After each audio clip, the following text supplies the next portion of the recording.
શું કારણ? મારા સુરતની ખાડીઓ પુરાતી રહી, દબાતી રહી. તમારો પક્ષ, તમારા પક્ષનો એક પણ નેતા મારા સુરતની ખાડીઓના કિનારે આવેલું પુરાણને રોકાવી ન શક્યો, દબાણને રોકાવી ન શક્યો. હેલો જી મનુભાઈ. સર નમસ્તે. જી નમસ્તે. હા, આપણે આપના માધ્યમથી સુરતની ને ગુજરાતની જનતાને, હું દેશની જનતાને એટલું કહેવા માગું છું કે દક્ષિણ ગુજરાતમાં અને ખાસ કરીને સુરતની અંદર વરસાદના રૂપમાં આવેલી આપત્તિને આપણે બધા જ સાથે રહીને એને અવસરમાં બદલવી જોઈએ.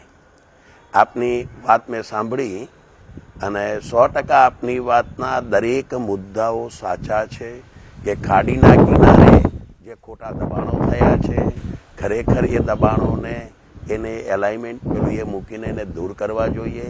ખાડીના સેન્ટરથી કે ખાડીની જે ઓરિજિનલ રિયાલિટી ખાડી જે હતી જે વર્ષો પહેલાં, એ ખાડી અત્યારે ક્યાંક ને ક્યાંક કોઈ ને કોઈ મહદઅંશે ભૂલાઈ ગઈ છે, એને સાંકડી કરવામાં આવી છે.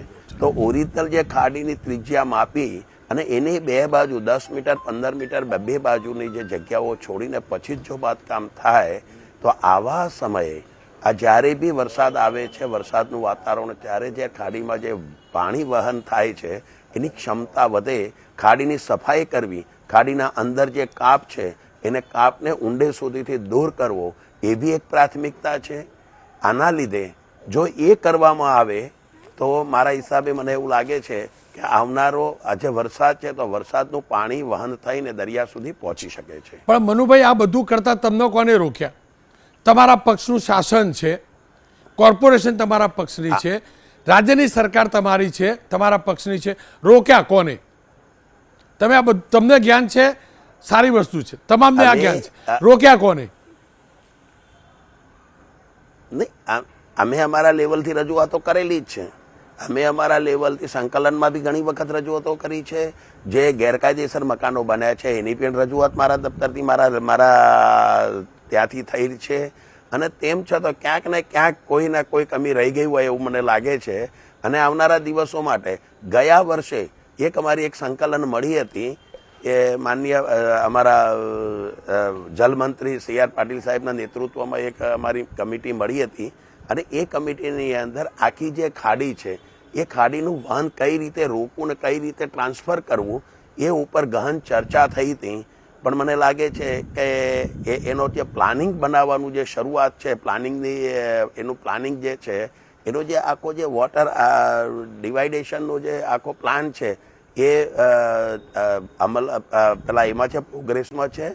અને કદાચ આવનારા સમયની અંદર એ પણ પૂરો થશે એટલે આપણા સુરતમાં આવનારા સમયની અંદર જે વરસાદ પડે એ વરસાદના જે પણ પાણીનો આવક છે એ આવક ડાયવર્ટ થઈ જશે બીજી નદીઓમાં, બીજી જગ્યાએ. મને એવું લાગે છે. મનુભાઈ, ABP અસ્મિતા સંવાદદાતા આજે ફર્યા. હું તો પરિચિત છું, મને ખબર જ છે ખાડીઓ પર કોના કહેવાથી કેવી રીતે દબાણો થયા. પણ કુશાંક સોની કે જેમને સુરત જોયેલું પણ નહીં, એ આજે ગયા અને એમને અહેવાલ પ્રસારિત કર્યો અલથાણ વિસ્તારનો. ખાડી પૂરીને ત્યાં પીપળા નાખી દીધા પાણી માટેના. અને હું વિડીયો પણ બતાવું, બરાબર? અને આપણે આ બધી વાતો કરીએ છીએ. આ જુઓ, આ દ્રશ્યો નહીં મનુભાઈ, જુઓ દ્રશ્યો બતાવું તમને.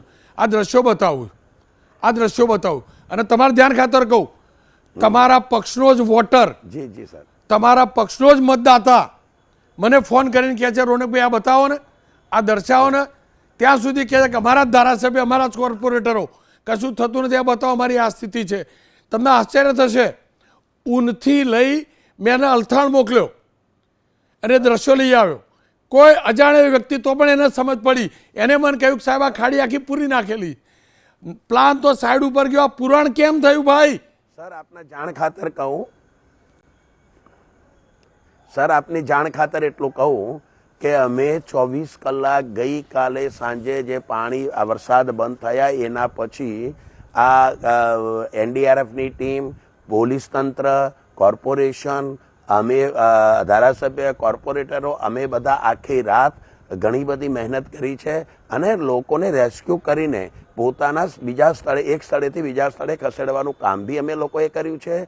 રહી વાત તમારી સાચી છે કે ખાડી કેમ પુરાણી, ખાડી કેમ નાની થઈ, આ વાત 100% તમે જે કહો છો એ અમારે કબૂલવી જ પડે અને એને ધ્યાનમાં લેવી જ પડે.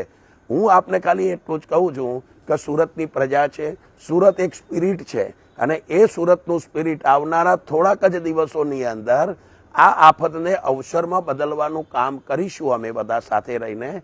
આપને એટલે આપના માધ્યમથી લોકોને એટલું કહી શકું કે મારા વિસ્તારમાં 6.2 કિલોમીટરની આ ખાડી છે અને આ ખાડીના કિનારા ઉપર દરેક મકાનો, હું આપની સાથે સંમત છું કે દરેક મકાનો આ પાણીની અંદર ગરકાવ થયા છે. લગભગ અડધા કિલોમીટર સુધીના ખાડીથી બાજુના દરેક મકાનો ગરકાવ થયા છે પાણીમાં 5-5, 6-6, 7-7 ફૂટ સુધીના. અમે આ દરેક મકાનોને સર્વે કરવાના છીએ. સર્વે કરી અને સરકાર સાથે રહીને, અધિકારીઓ સાથે રહીને આની ચોખ્ખાઈ, આની અંદર કે દવાનો છંટકાવ, કોઈ પણ બીમાર ન પડે અને જો બીમાર પડે તો એ બધી દિશાઓમાં કામ કરવું છે અને લોકોને પોતાના બાળકો ભણતા પોતાના બાળકોના જે નોટબુક્સ છે, એમના ચોપડા છે, આ બધું જે કદાચ પલળી ગયું હોય તો એમને નવા ચોપડા નોટબુક્સ અમે લાવી આપીએ.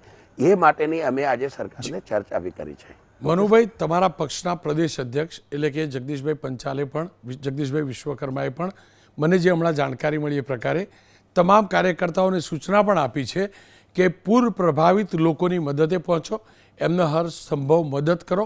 આ સૂચના પણ આપી છે અને હમણાં મને જાણકારી પણ મળી છે. આપનો ખૂબ ખૂબ આભાર.